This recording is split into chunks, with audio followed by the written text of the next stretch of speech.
y'all, I'm Elisa, the Scrappy Wife behind ScrappyWife.com, and today I have an art journal process video for you.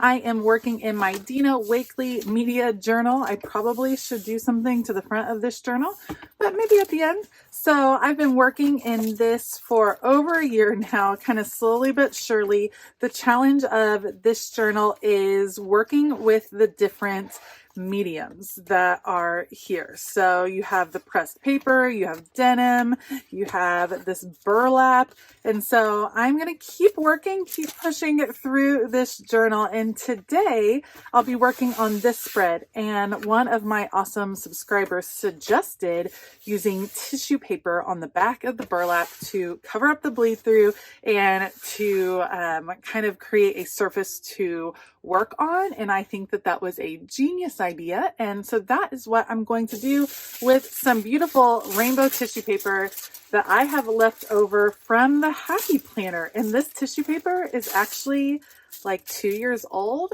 and it is we'll see how it works. So I'm excited to try it. I will definitely put you guys on fast forward and link everything that I end up using down below. Otherwise, let's go. All right, so I grab my clear gesso and I decide I'm just going to kind of crisscross this tissue paper across the page, across both spreads, just so that there's kind of a consistent background. It is going to be a lot of color. I was definitely in the mood to do a bunch of different color, to play with a bunch of colorful supplies, to be all rainbow all the time. So when the mood hits, it's spring. I feel like that's kind of what's happening these days. So I just went for it. So I open up my gesso and I start by putting it on the back of the tissue paper. I was a little bit nervous about putting it directly on that burlap, that it would seep through. So I put in this cutting board. That's actually just a cutting board from the Dollar Tree. I get questions all the time about the mats that I use, and I just grab them from the Dollar Tree almost every time I go. Pick up a set of cutting boards because then I, could toss them if they get yucky. I use them for lots of different things. I cut them to different sizes. I've used them to hold washi. When I'm traveling, there's a lot of uses for those cutting boards, so I'm a big fan of them. All right, so I put the gesso on the back, and now I am just covering this piece, adding it to the front, really making sure I get in the gutter of the page. It does tear a little bit there because I've put on plenty of gesso, but I want to make sure it sticks and that I will be able to open and close the journal still. So that's why I was a little heavy-handed there. All right, crisscrossing this one, I put it on half of it so I could get it laid on this part of the page, and then I will add it over here and lay the rest of it down. And like I said, the goal is to go ahead and cover up all of the surfaces so that there is one unique surface. This is a ton of gesso. I will totally admit that I wasn't super patient as I was adding layers and layers and layers on this art journal page. I tried to dry between layers. I maybe wasn't super successful. So, do as I say, not as I do. Give yourself time. You can walk away in an art journal page. You don't have to finish it all in one fell swoop, but for some reason, I always like to. So this tissue paper does not tear easily. It's kind of funky like that. So I wanted to cover up this little open space here with one last little piece, and it tears funny. I don't know what the deal was. It's pretty waxy, and maybe that's the reason it tears kind of funny.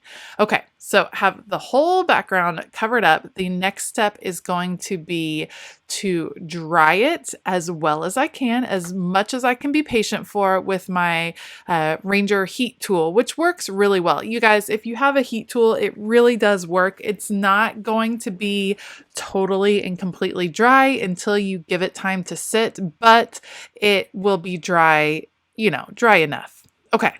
Lots of color. I'm knocking down the color by adding some white gesso, and I'm just using an old gift card, scraping along the top, and something kind of cool and unexpected because of the different textures behind the tissue paper. I got different textures on top with the white gesso, which I thought was kind of interesting. So that was just knocking back the color a little bit. Again, just trying to create a background that I can paint on, that I can work from. So I dry the white gesso, and then I'm going to come and trim off all of the excess that is kind of hanging off of the page, so I know where my actual page is going to be, what my layout will be. So trimming it all off, getting it all cleared up, cleared off, and then I will continue working on the page.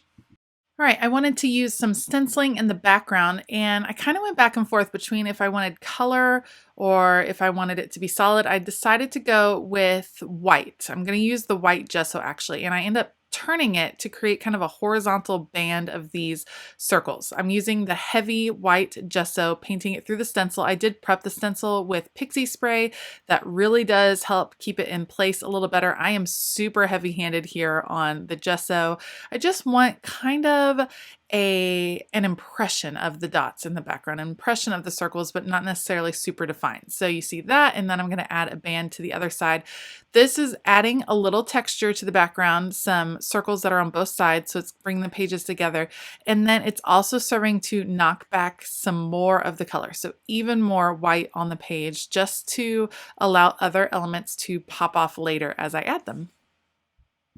All right, and now for the main part of the show, you guessed it, I'm going to add a super large rainbow. So I'm using my Dilutions paint. This is some old paint, and I actually found that some of mine was kind of dried up, so I need to look into replacing. I don't even think they make these jars anymore. I think she has it in a new container. So I love this color. I love this paint to work with. It's very thin and works well in art journaling, which I appreciate. I have my magenta rainbow arch, and then I'm going to come in with a teal next, which is a lot of fun. And then my last one is going to be a yellow rainbow. And just look how well this paint covers. You know that there's a ton going on underneath, and it covers really well, but the cool thing is that you can still see the texture coming through the rainbow, which I think is pretty neat.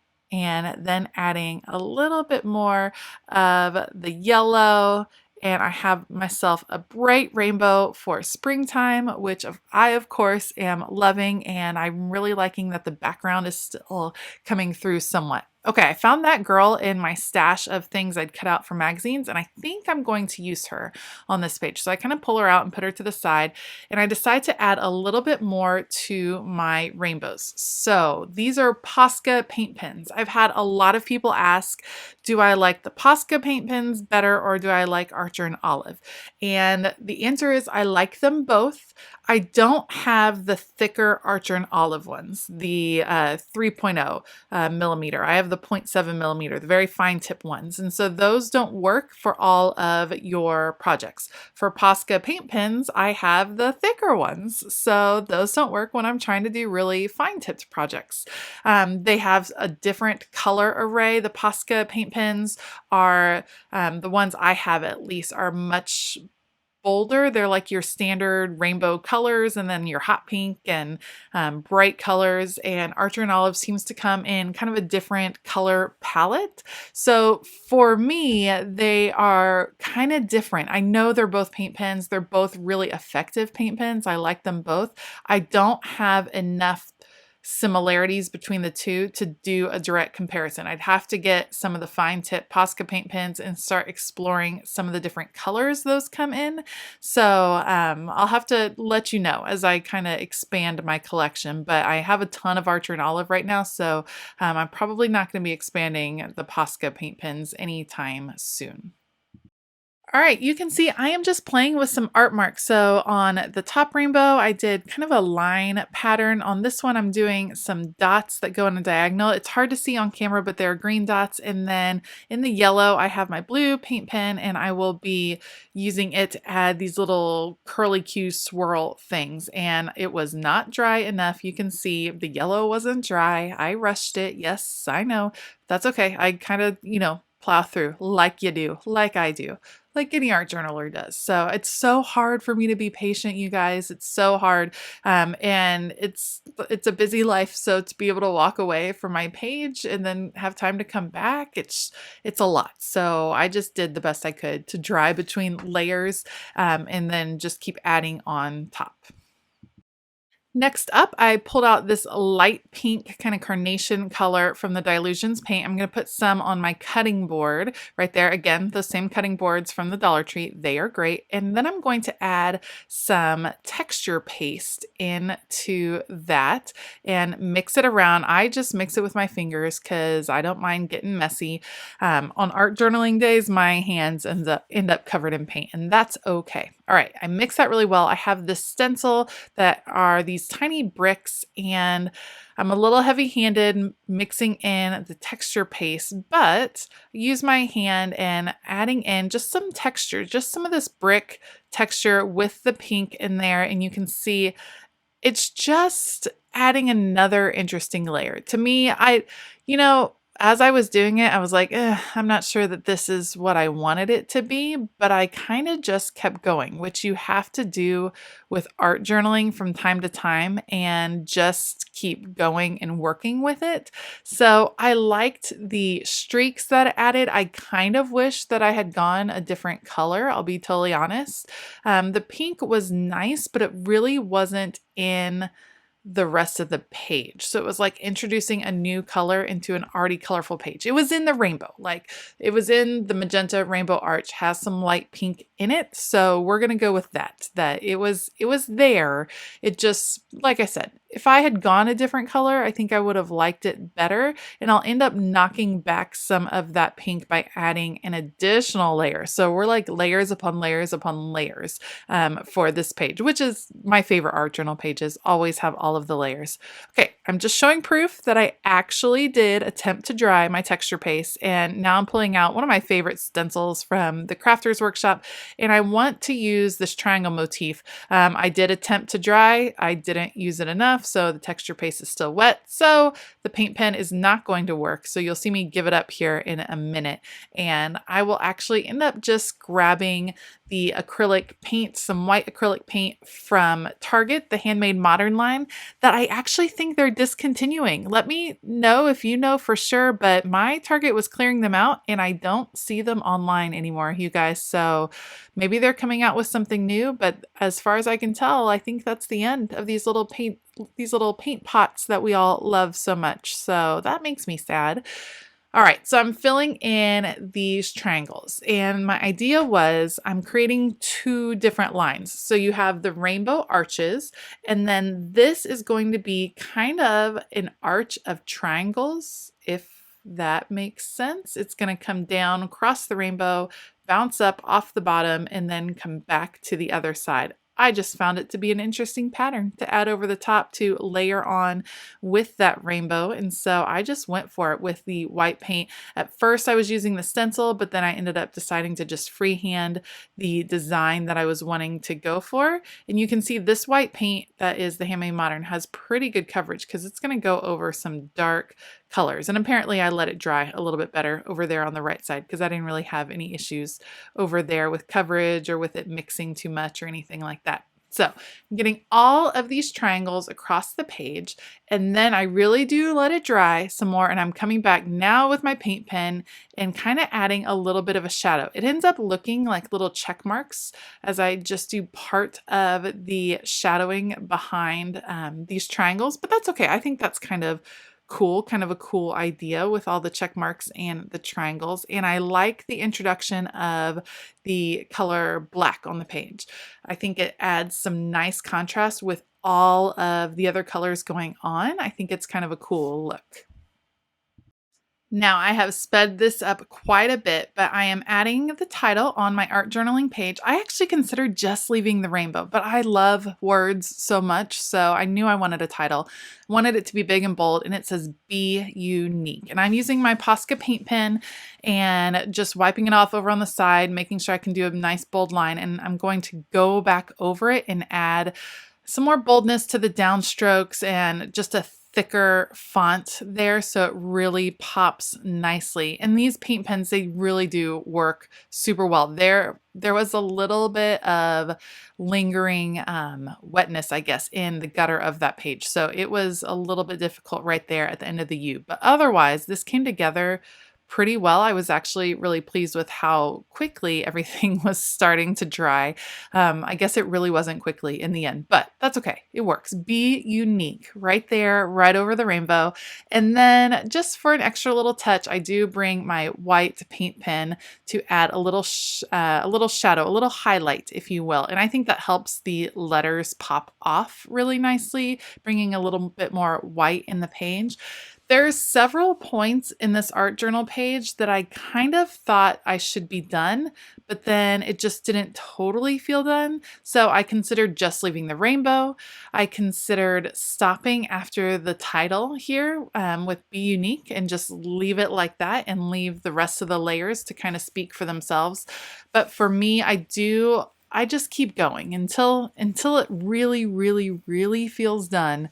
I'm gonna just keep pressing through. Okay, you can see I'm having a little issue with the white just because I wanted it to be nice and bright, and I kept picking up other colors on my nib there. But got it done. Be unique, all set. I forgot to add the dot to the eye. I added it as a little triangle because I thought that was kind of cute to match the triangles that were below it. So adding just a little more so the highlight is nice and bright.